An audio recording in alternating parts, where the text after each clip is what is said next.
Josh with our Garden City Initiative is on with us today. Jasmine, who is on our board, as well as our president of our board, Perla. And so who we are is basically we're actually a hybrid advocacy organization. We are a 501c3 and a 501c4. We focus on addressing issues that were brought about in the Lubbock Disparity Report that was published in mid-June.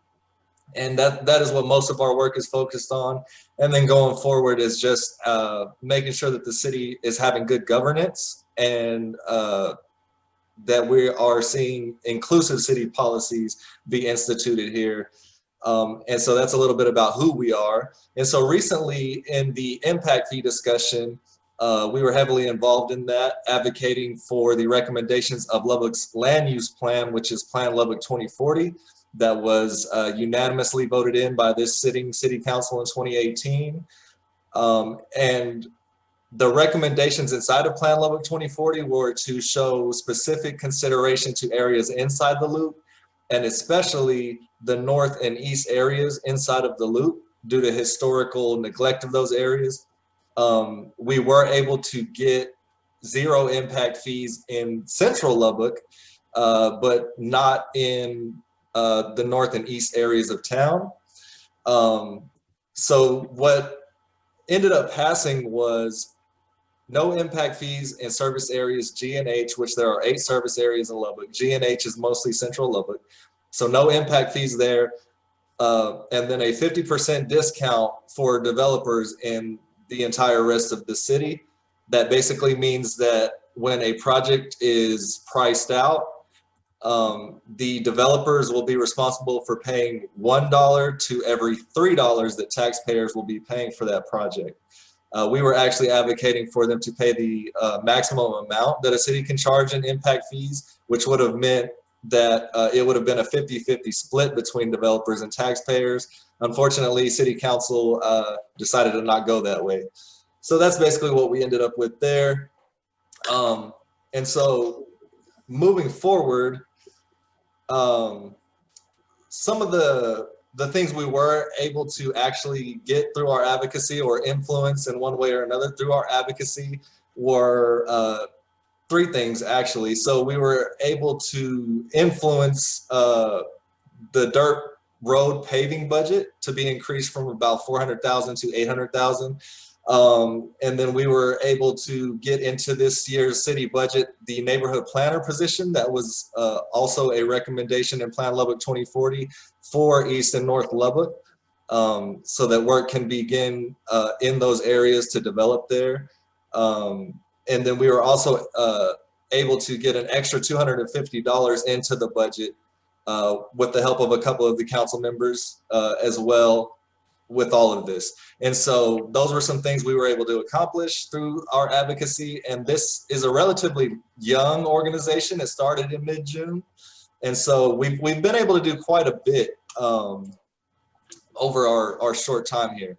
And so one thing that we kind of wanted to bring to the forefront and clarify, because through this process, what we've noticed is some folks have it in their mind that we're being unfair in a way as far as, you know, why are we always focusing on North and East Lubbock?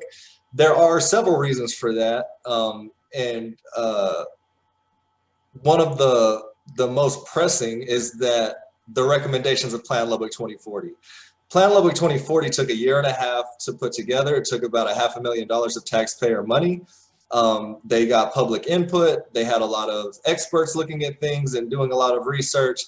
And throughout that document, there are special considerations made for North and East Lubbock due to very well documented history of neglect and just racist zoning policies, et cetera.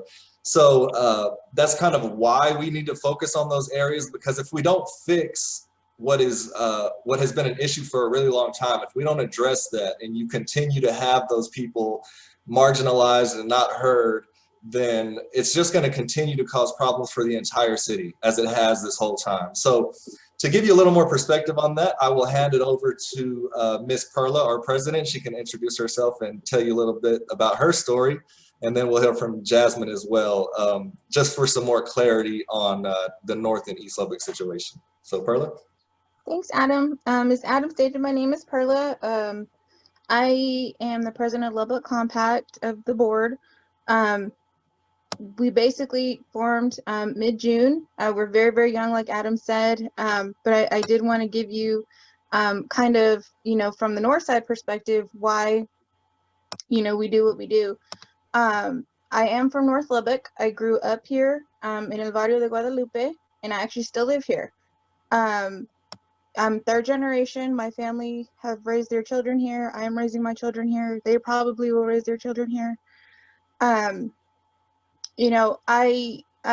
grew up in Lubbock my whole life. I remember growing up and people asking, well, where do you live?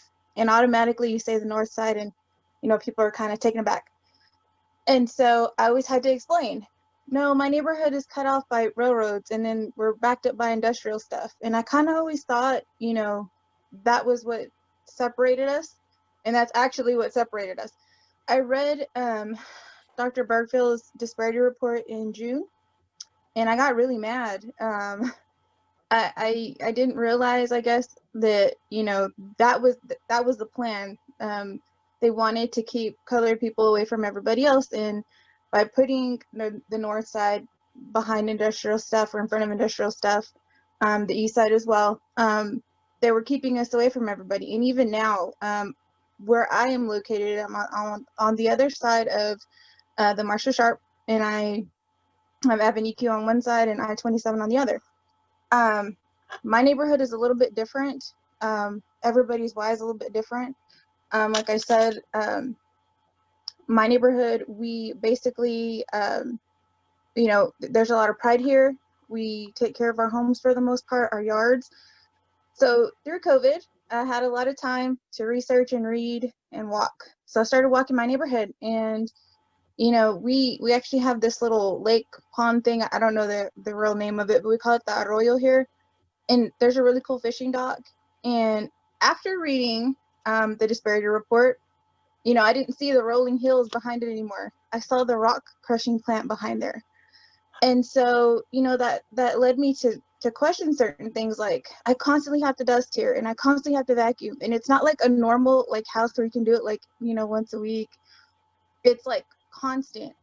And I'm like, is it because of that rock crushing plant that I can literally see? I'm like not even a mile away from it. I can see it. If I go outside to my front yard, I can see the plant. And then my youngest son has asthma. And that led to that question. Is that why he has asthma? Dude has to sleep with an air purifier. It's just all these things that were brought into question. So for me, my why is, it's not just us, right? The city, but it's for my children and my children's children and their children's children. I think collectively, Lubbock Compact as a whole, we want to see change. Like Adam said, we've done quite a bit of things. Just barely, in June, we are 501c3, 501c4. We have a governing board, which we got together. Some of the people here are present. There's been a second version of the disparity report put out in October, and there's already been 10,000 views. That we've had a lot of impact so far, but this is just the beginning. We definitely, feel like it's imperative that we continue to provide relevant evidence as to why, we push so hard for the north and the east side. And with that, I'm going to go ahead and let Jasmine take it over and give her perspective. Thank you, Perla. So good morning. My name is Jasmine McGahey. I also sit on the board of Lubbock Compact. My East Lubbock roots were established about 19 years ago after my mother chose to relocate us from Los Angeles, California.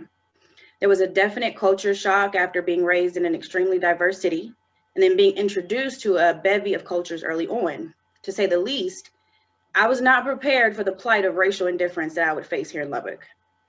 Ordinance 225, which was established in 1923, banned people with at least, and I quote, 1/8 Negro blood from living west of Avenue C and north of 16th Street, unless they resided in servants' quarters. Not so surprisingly, this ordinance was just repealed in 2006. The current development of the city highlights the consistently reinforced structure of segregation for East Lubbock and the overall disparity in Lubbock as a whole. As the city progresses, it's visibly moving further and further away from the loop, which causes economic imbalance and developmental segregation. Furthermore, the cost of this imbalance is being placed on the districts far removed from the city's progressive infrastructure. The final impact fee ordinance that was just passed is a prime example of city leadership failing to address the issues concerning East Lubbock and goes against recommendations found in Plan Lubbock 2040. Lubbock's Gateway Fund collects revenue from utilities such as LP&L, which are applied toward projects heavily developed in Southwest Lubbock. With no accountability and no allowable insight from residents, in hindsight, we can pay, we just can't play. So as an organization, one of our greatest concerns is the environmental injustice and health hazard that's negatively impacting the residents of both North and East Lubbock. Industrial areas were placed there due to past racial zoning practices and are favored in lieu of thriving businesses or less hazardous commercial developments. Our long-term goal is to get rid of the industrial plants polluting North and East Lubbock. One way that we're planning to offset this hindrance in real time, though, is through community beautification efforts, which Josh will speak more about. Thank you, Jasmine.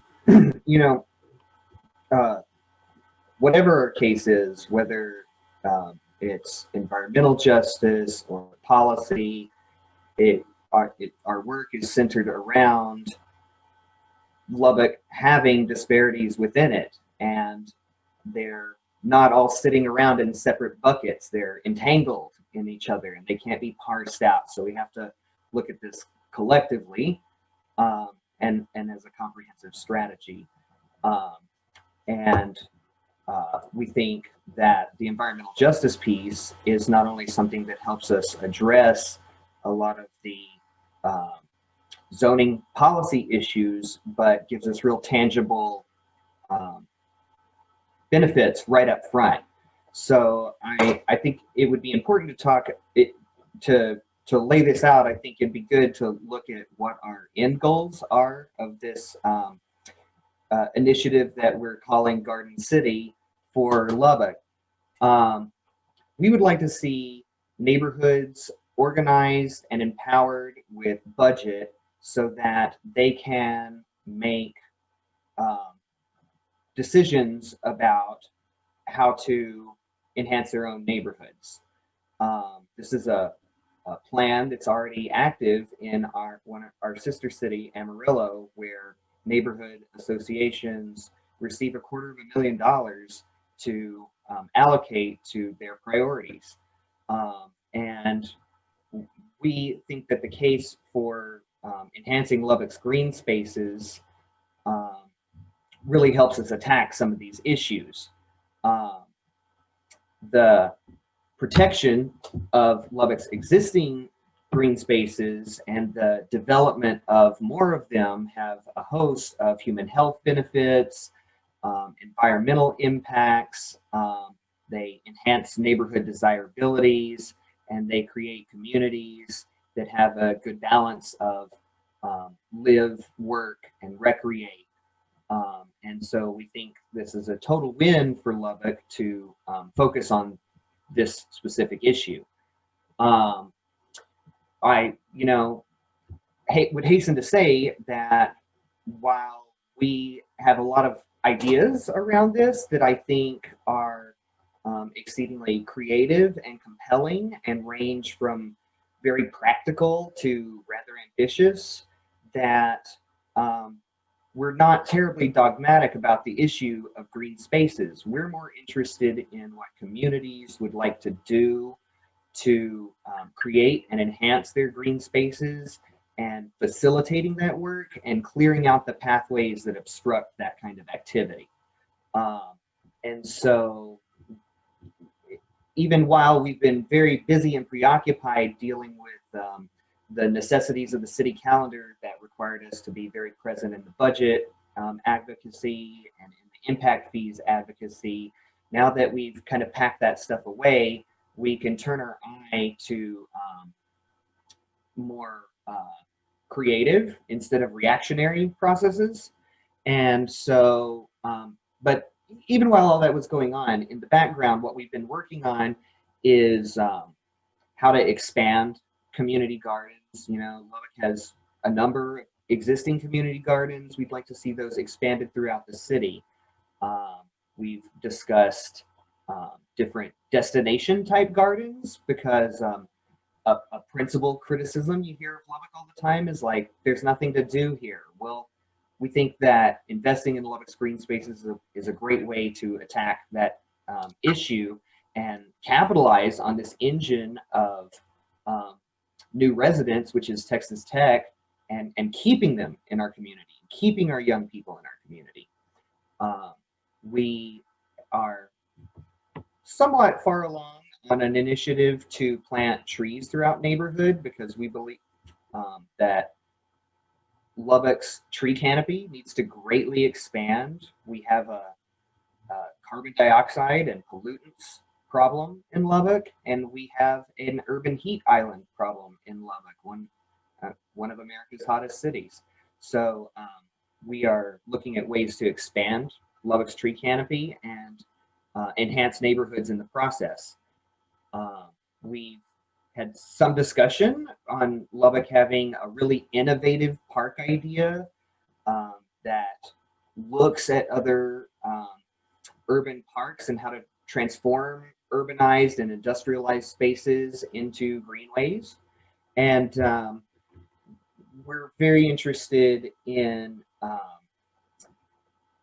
looking at Lubbock's development plans and profiles in neighborhoods to make sure that green spaces and walkability is an essential component of the planning process in Lubbock. But as I said before, what we're really most interested in and where we've been concentrating our work is in embedding and reaching out to neighborhoods and communities to see what they would like to do with their green spaces and how we can help that out. So, you know, that is my way of saying this is an open invitation for a conversation that we'd love to have. What we do intend to do in the meantime has to do with these very practical, we think, solutions in policy and planning that would help clear the way for this kind of work. So in this next year and in the future, we're going to be looking at codes reform and updates that would allow for these spaces to, for the city to be more receptive to these kinds of spaces and initiatives. We'd love to see city budget allocated to creating these spaces by rezoning lots and budgeting for our existing spaces to be cared for. We'd like to see the city rejoin the Arbor Day Foundation's Tree City USA initiative by allocating the budget to the care of trees that we just lost a couple of years ago because the city no longer allocated the budget for it. We'll be entering into the conversation of parks master planning in January of 2021. Even though this isn't connected to a green space per se, you know, Lubbock is in the middle of a historic drought right now. And as it connects to the impact fees issue, the city decided to not collect any impact fees for water infrastructure projects because, as they say, the ratepayers pay enough to keep that component of the infrastructure solvent. But what they fail to address is that Lubbock is nonetheless in a water crisis where we use more water than we have. And so we could have had that money to create water projects that would help us address this issue by creating water catchment, but we left that on the table. As I said before, we'd like to see the city addressing planning and development that puts green spaces at the heart of neighborhoods and makes them easily accessible to people. Also connected to our impact fees issue is that Lubbock's sprawl creates an emissions issue whereby there is more carbon dioxide release the more space people need to drive. And impact fees would have been something that would have redirected development inward and lessen the impacts of this sprawl. So we're going to keep advocating for policy that lessens sprawl and directs development in, which is why it's all the more important that we protect and increase our green spaces now, because in the future, Lubbock will urbanize more. And so we need to, get those spaces protected and cared for. And then, as mentioned before by my peers here, we're going to keep looking at what we can do about industrial sites being in the middle of neighborhoods and blighting the living conditions that people are living under. Great example is Josh, sorry, I got to cut you off here. We need to go to Q&A. We just of course. Yeah, no, I told them all that my portion was too long. It's okay. Sorry about that. No. I'm glad you're keeping an eye on the time. I'm not. Yeah, no problem. Okay, so just really quick. So going forward immediately, the thing that we're focusing on policy-wise is reforming the charter, as Joshua mentioned. And so what that means to us in the immediate future anyway is tomorrow there's a special city council meeting about about the city council priorities, and one of the things that they're going to bring into the conversation is having the city council positions paid, because what we've seen just throughout the years, not only through the work we've done, but even over the decades, that a lot of passionate, qualified people are disenfranchised from running for city council, because you would either need to be somebody that's a retiree or somebody that's independently wealthy, basically somebody that can do a full-time job without getting paid for it, because right now they have not been paid. And so that is coming up in the city council priority session tomorrow, which we'll be advocating for there.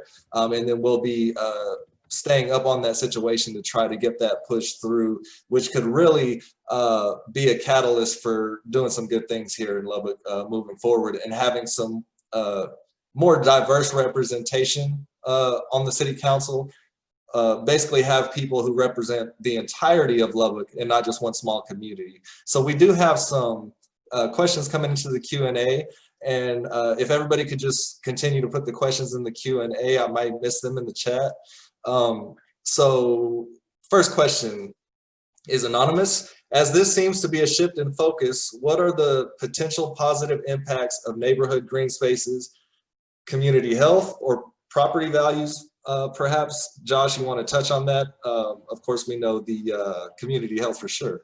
Right. As we see it, this isn't so much a shift in focus as an additional element to the things we've already been focused on. As I said before, these issues can't be easily parsed apart. So, of course, the environmental push is connected to what we do with those spaces after.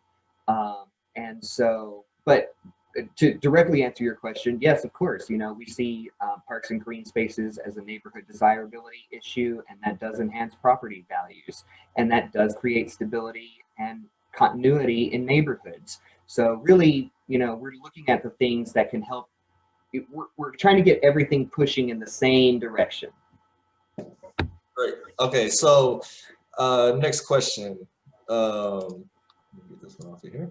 All right, are you planning on releasing more versions of the disparity report? Will the report continue to be the driving force behind the organization? So yes, we are having a version 3, which will actually be a book. And so that is in the works. It will have some other sections added that have not been added this far. And so, yes, it will be a driving force behind our organization, in the sense of any disparities that are laid out in there that do deal with things that we work on, such as infrastructure, community gardening type things, whatever that may be.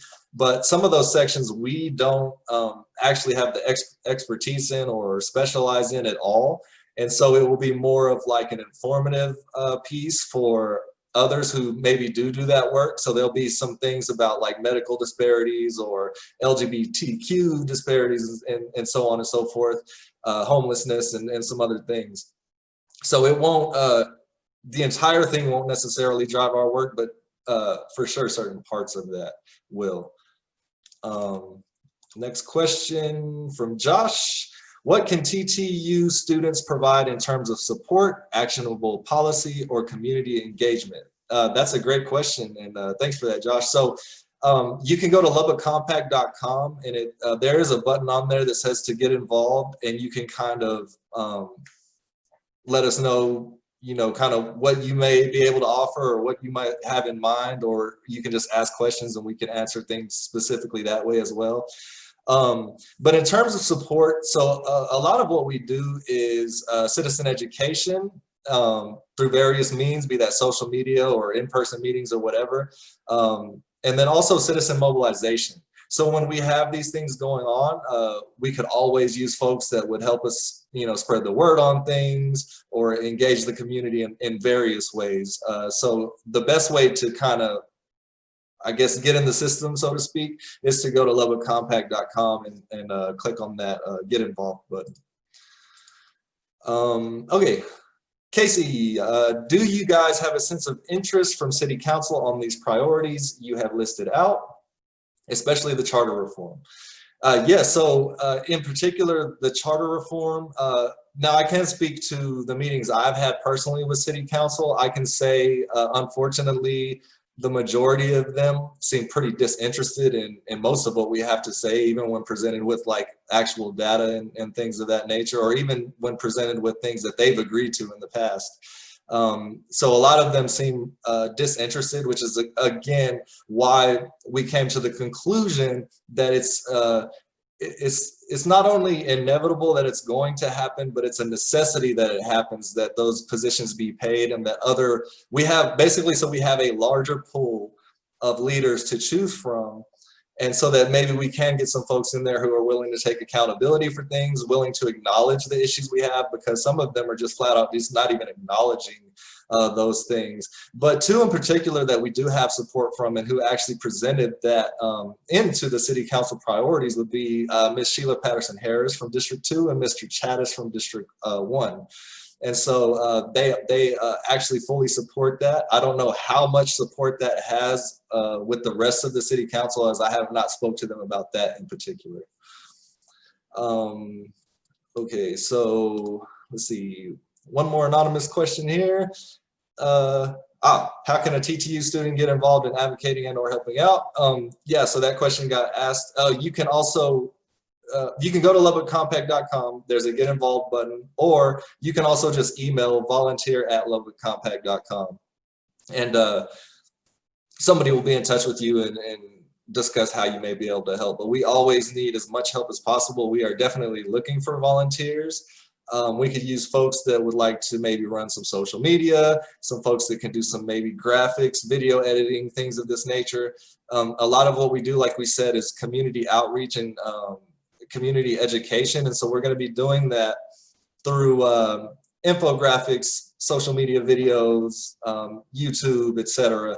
And so we really need to build us out a team to where we can kind of bring a lot of these things into fruition or enhance what we're kind of already doing. Okay, so we have another question here from Josh Brown. Is there any plan to promote a Lubbock Compact member as a candidate for future positions in the City Council or other city positions? So yes, in various ways. So some of our members are kind of considering being on various boards on the city. There's about 47 boards here in Lubbock. So we do have some folks that are in our organization that are considering that have been asked to do those things. Myself included. I will probably not be able to do any of that in the immediate future. But as far as somebody being like maybe going for City Council, we do not have anybody that I'm aware of yet, like that's ready right now to say, yes, I want to run for something. That's not to say that that won't happen in the future, but we also, one of our things going forward that we're going to be continue to develop, we've already started the process, but we want to create a program to either develop leadership or assist leadership for folks who may want to run for City Council. And so we can support more in that way. So I think I don't see any more questions, and it is 10:35, so we'll go ahead and end the meeting. Thank you all for coming, and this will be recorded and we'll share it for anybody who missed it. But thanks everybody for coming. Thanks for the questions. Goodbye.